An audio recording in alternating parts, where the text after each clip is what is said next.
If you have slow digestion and that food starts to sit in your stomach 2, 3 hours or longer, one, you can eventually have gastritis, or that gut lining starts to thin out because now that acidic food is just sitting in there for a really long time versus moving into the small intestine, getting neutralized by that bicarbonate from the pancreas. And so that food sits in there. You can predispose the gut to gastritis, that just inflamed gut tissue. And then number two is, if that esophageal sphincter opens up too, when you lay down, that food is going to be in there longer and it's going to be able to move up on you and start hitting the throat. So one of the first strategies is you can try to add in some hydrochloric acid, some enzymes, some bile support. We can get those things in the mix to help with better digestion. I'll put some links to products that I recommend down below, whether it's HCL Supreme, Enzyme Synergy, Liver Supreme, just liver, gallbladder, bile support, enzyme support, acid support. Now, sometimes if the gut's really raw, it may not be able to tolerate any acid. So if you have any history of ulcerations or lots of pain, you may want to just test it with a little bit of lemon juice or apple cider vinegar right before you eat with a tiny bit of water. See how you feel. If you can tolerate that, then you can move up to a higher dose and then eventually into hydrochloric acid support. That's painful. Just focus on enzymes and a little more bile support. That's probably better out of the gates.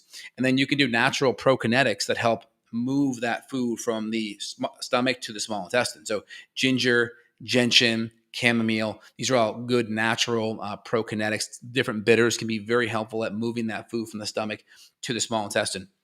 Avoiding a bigger meal at night, even avoiding more acid at night, because if your stomach's more acid and it's in there longer and then you lay down, they can come up on you. So you can get a acid reflux wedge pillow. We'll put a link down below of just one that's 15, 20 degrees that goes from your head all the way down to your hips. So you're not creating a big hump in your back when you sleep. So you have good support. That keeps it a little bit of incline and will help gravity moving it down.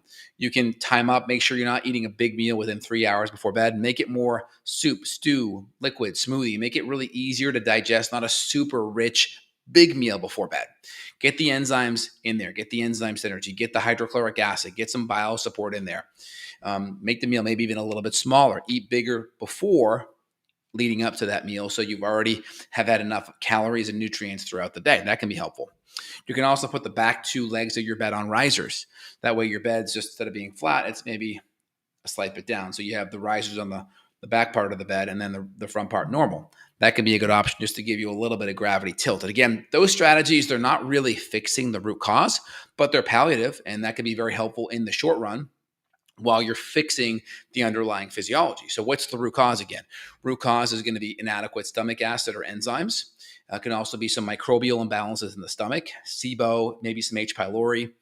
It can also just be a lot of stress, a lot of sympathetic nervous system stress, which is activating that sympathetic, which is shutting down digestion. So it could be just a lot of stress.